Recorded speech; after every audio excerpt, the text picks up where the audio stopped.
Germany made various types of midget submarine during World War II. ICM make kits of 2 of them. Find out more right here on Gary's Stuff.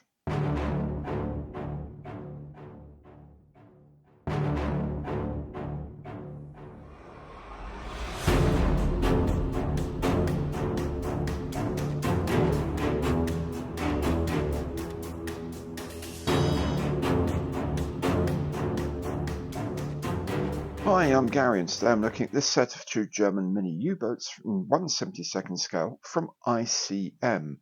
If you like the video, please remember to give it the old imperial thumbs up on the like button below because every like counts. And to support the channel at no cost to yourself, please do remember to subscribe, hit the bell and you'll be notified of all my future content as it is published. If you'd like to support the channel in a more concrete way, then links to all of my partner programs are in the information box below. Let's look at this box then of the Molch and Seehund U-boats in 1/72nd from ICM. So here's the box of the K-Verbände, I guess K-Fleet midget submarines from ICM.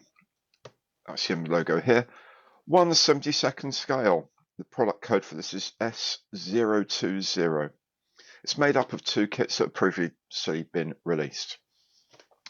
On the side of the box here, it says this box contains 36 parts for the Seehund Type 27B and 34 parts for the Type Molch, which is this one here.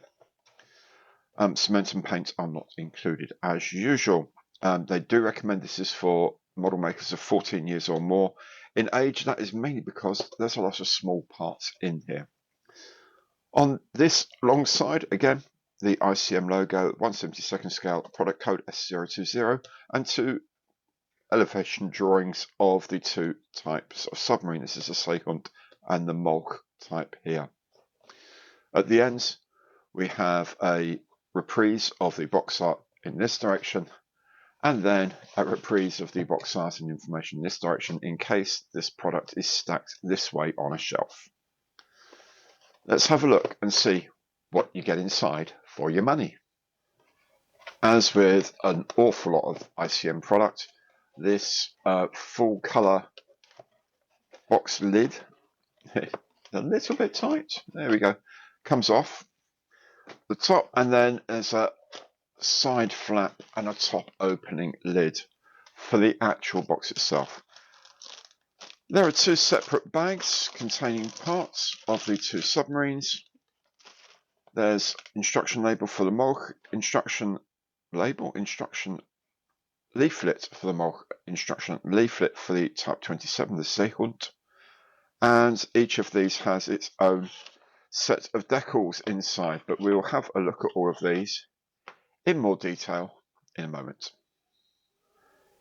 In the first plastic bag, we have all the parts needed for the Seehund, the Type 27B submarine. So the hull, the torpedoes that sit on the side, conning tower, propellers for the torpedoes, oddly enough, and I'm sure somewhere there's a propeller that sits in here for the submarine as well.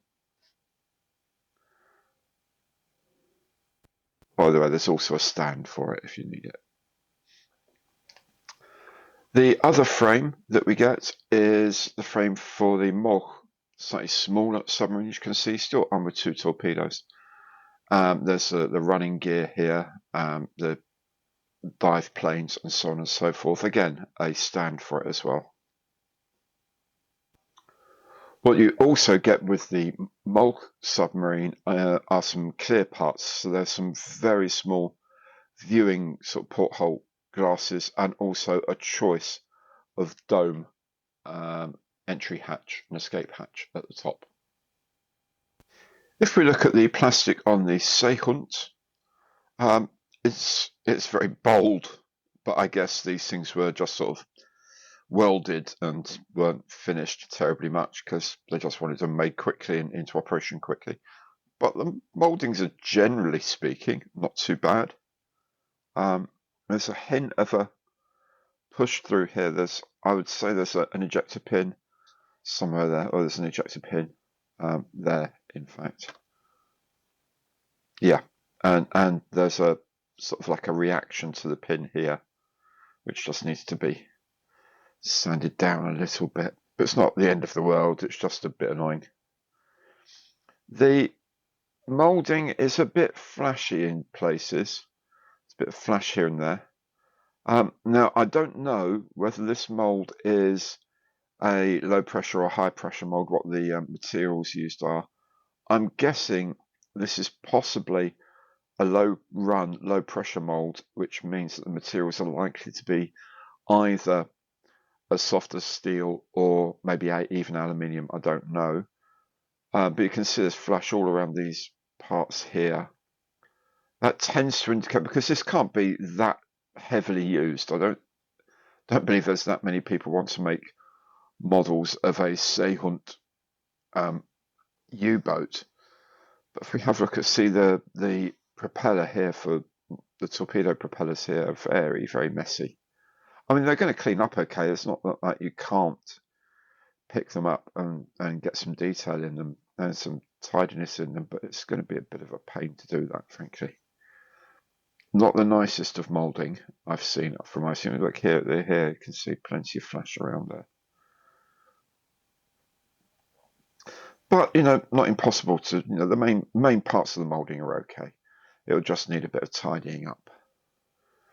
The mold, by contrast, seems very clean indeed. It's a slightly more recent mold.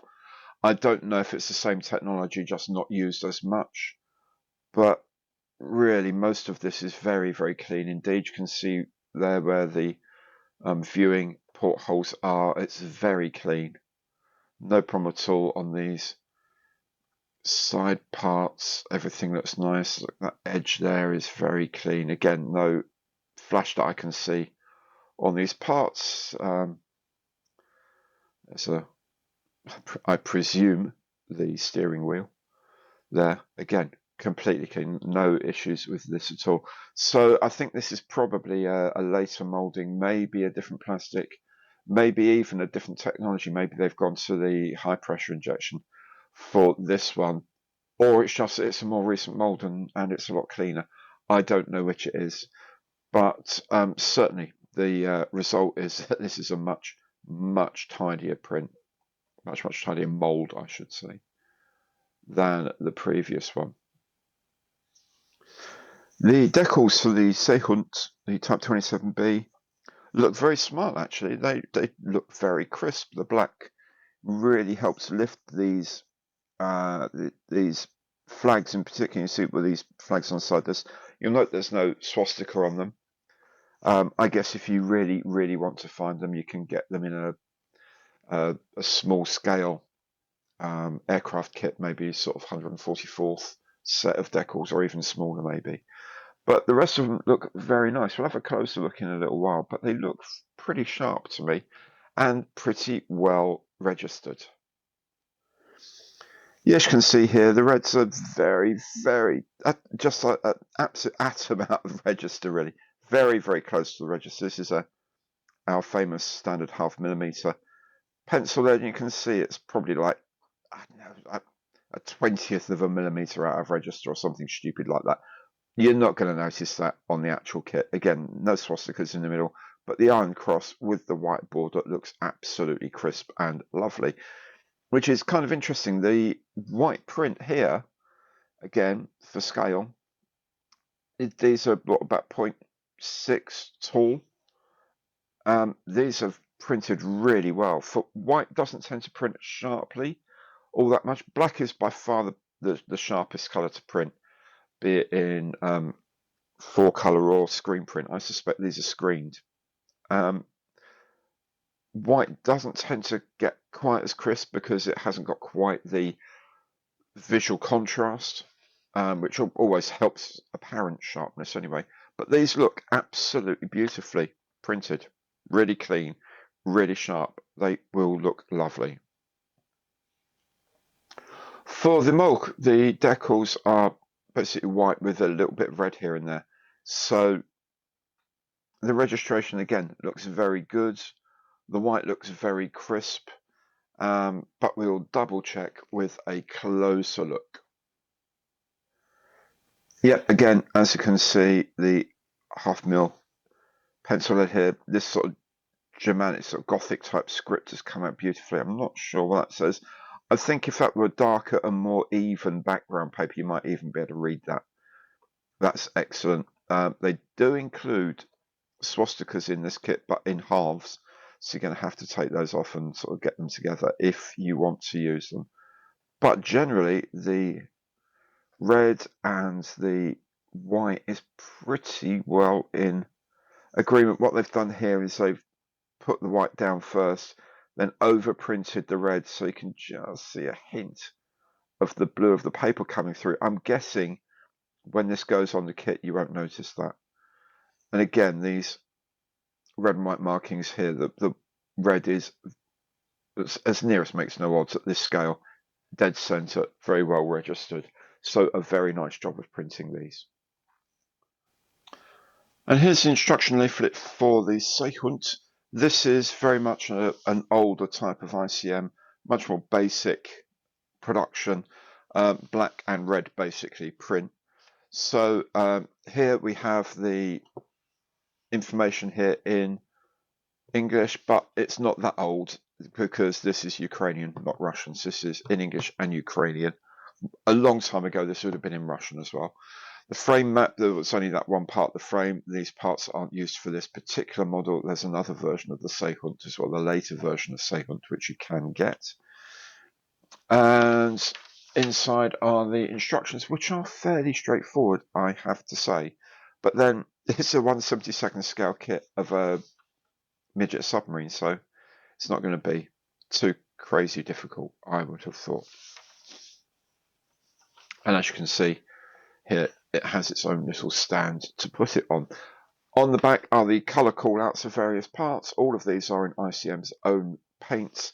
You can very easily get these converted to other makes, of course, and some very basic instructions, including how to use the decals. Also included is the sheet showing you paint schemes. There's one here for a submarine in K Flotilla, a K Flotilla 312, in fact. I don't know how to say Ich Moiden, I don't know, Holland. In February 45 with the lovely mottled effect, that is very definitely what I would look. It's like a whale shark, really. And then there's another one from Surendorf in May 45, so really very close to the end of everything for the war. Very much more plain looking scheme. Okay, so that's the instructions for the Seehund. For the Molk, the instructions are very much more of the ICM way of doing things these days. Nice full colour front page with a reprise of, actually this is the box art for the standalone kit of the Molk, which is S019. So this is just straight out of the other kit. And why would you bother doing both? I mean, it makes no sense at all anyway, so good. Colour callouts here are in colour, again, with the ICM references. Those, again, very easy to check out and change with other ones. Again, the information here and the specs in English and in Ukrainian. What is different is here there's a link to a step-by-step video instruction. This is like one created from the 3D CAD material, so those are actually quite useful to watch. So you can check that out with that QR code. Inside, again, we have the frame maps, very straightforward. Everything you are going to use, however, and then the instructions. Again, it's a very simple project, this. Very, very straightforward kit to make, and really shouldn't present any difficulties at all. And that's the stand going on there. And then the colour schemes have full colour this time in the back, so you can see what you're going to do. I do like this dappled scheme very much. This is from North Sea, 1945, and this is a training unit submarine, which is why it's got the smiley face on the front from 1944. There's also two other schemes. Another one from the North Sea. This is from Cape Bender, if you want to make it link up with the Seehund. And this is one that's in a museum in Johannesburg that was seen there in the 2000s, black with these coloured warheads on the torpedoes. But all very nice. And these dappled schemes are really lovely, so it's kind of probably what I would do. There we go, two very nice looking kits, and I'm going to have fun building them. If you want to see how I get on, make sure you've subscribed to the channel, it doesn't cost you anything, and hit the bell and you'll be notified of all my future content as it is published. And of course, anything you like on the channel, please do give it the Imperial thumbs up on the like button below, because every like counts. Thank you so very much for watching. Hope to see you again very soon. Take good care now, and goodbye.